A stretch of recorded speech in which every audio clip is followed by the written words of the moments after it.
Կենտրոնական ընտրական հանձնաժողովի որոշումը անհիմն է, առնվազն ընկալելի չէ։ Այսինքն ինչ մտահոգություններով են ըստ ձեզ խոչընդոտել բաց դատական նիստը, բաց նիստը։ Ես կարծում եմ, որ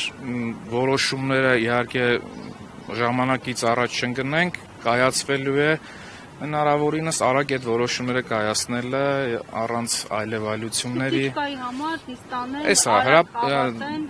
Ձևականորեն այդ միջնորդության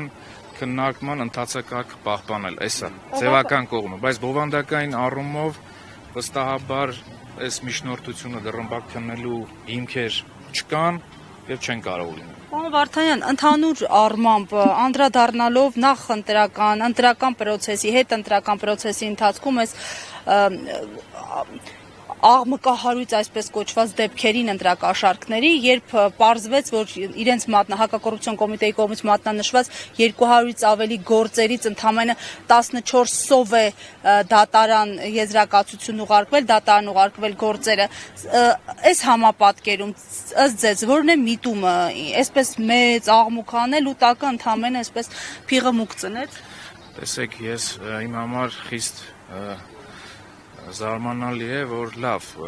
օպերատիվ աշխատանք է, քննչական աշխատանք է, ենթադրյալ հանցագործության վերաբերյալ դեպքեր եք բացահայտել։ Հիմա կոնկրետ կուսակցության անունը այդ համատեքստում հրապարակելու տրամաբանությունն եմ փորձում հասկանալ, եթե շեշտվում է, որ նաև օրինակ ուժեղ Հայաստանից են կամ չգիտեմ Հայաստան դաշինքից են, սա ինչ միտում ունի, ինչ նպատակ է հետապնդում։ Իմ կարծիքով այնտեղ առանձնապես տարբերակները շատ չեն։ Եթե միայն քննությունն է ձեզ հետաքրում, քննեք մեղավորների քրեական պատասխանատվության հարցը բարձրացեք եւ դատավճռով այդ հարցը լուծեք։ Բայց եթե դրան զուգահեռ նաև որևէ կուսակցության անկախ նրանից ուժեղ Հայաստանը կլինի, թե ընդդիմադիր կլինի, թե օրինակ իշխող կուսակցության, այս անունների հրապարակումը արդեն իսկ իմ կարծիքով այն եզրահանգմանը հանգեցնում, որ նախընտրական քարոզի ինչ-որ քողարկված ձևա տարբերակա որոշակի կուսակցությունների վարկաբեկելու, որոշակներին,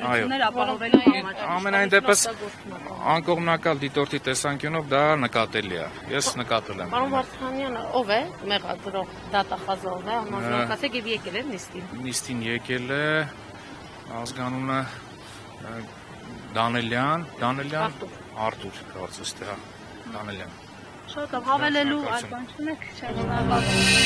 Բաժանորդագրվեք Արմաթ մեդիայի ալիքներին սոցցանցերում, հետևեք մեզ նաև Արմաթ մեդիա AM կայքում։